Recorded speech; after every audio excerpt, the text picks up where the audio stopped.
Hey folks, it's Michael here, and I guess now that I've fired up the camera, I'm gonna make a few quick videos for you. So in this video, I wanna very briefly touch base on why I think escalation clauses are great for both sellers and other listing agents out there, but also why I think that toe dipping is bad for buyers. So escalation clauses, very common tool. We use these a lot in real estate, where when we're writing offers, the offer says that the buyer is willing to pay, a couple $1,000s, for example, more than any other competing offers, up to a certain ceiling.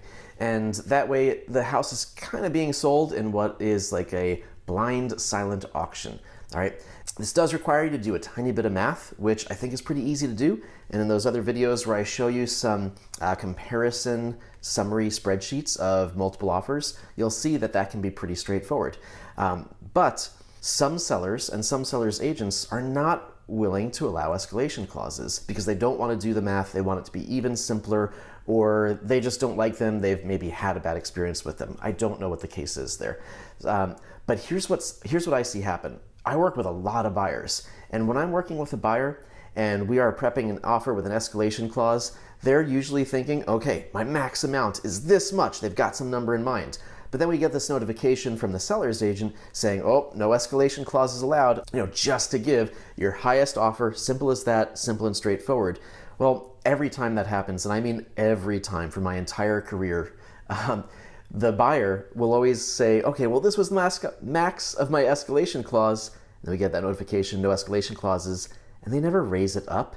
They always end up going and submitting a lower number every time, because the buyers feel more comfortable saying, well, if I have to beat someone by a little bit, at least I'm just beating them by a little bit, and I can see a redacted copy of a competing offer, all that stuff. They feel okay with it. They're comfortable with it.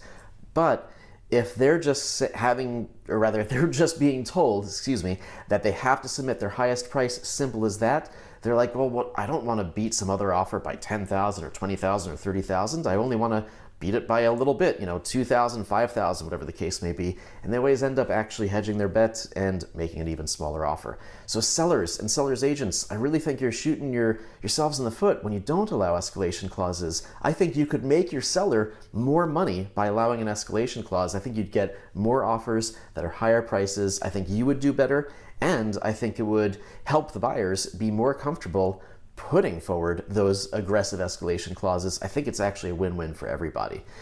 So that's my 2 cents on that. And people can disagree, and that's fine. In fact, if you're another realtor watching this, I'd love to have a conversation with you about this. Just keep it, appropriate. Don't be a troll in the comments. Give me a call. Let's talk. I know other agents watch this. We talk about them. So that's my thoughts on the escalation clause piece. What about toe dippers? All right. Sellers, I want you to do escalation clauses. Buyers, I don't want you to be toe dippers. All right. What do I mean by toe dippers? Buyers, if you are not being decisive and taking decisive action in a super competitive market, then you're being kind of a toe dipper, right? If you're like, well, I'll go like this high up, but even though your realtor is telling you to bid like 50,000 up to even have a chance, if you're only saying like 20 or 30, I think what's happening is, you're kind of, I hate to say it, but helping the seller just make more money by accepting someone else's offer that beats yours. And that might not be the case every time, because there's probably more than one super serious offer every time.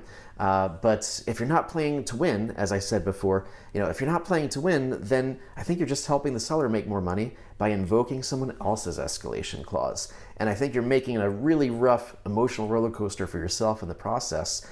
So I think it's really important, buyers, to be well-calibrated, well-trained in the market, confident and decisive. When you see a house, just be willing to be like, okay, I love it, I'm willing to go all in, or admit to yourself, I don't love this house, I like that it has a for sale sign and that's about it, and maybe don't go all in, and just say, hey, let's wait, because there's always going to be a compromise, but maybe this one isn't the right compromise. I would say if you're going to play to win. Otherwise, I think you're kind of just helping the seller and making the market feel even more brutal for yourself than it might even be otherwise. All right, that's my 2 cents. Hope it helps.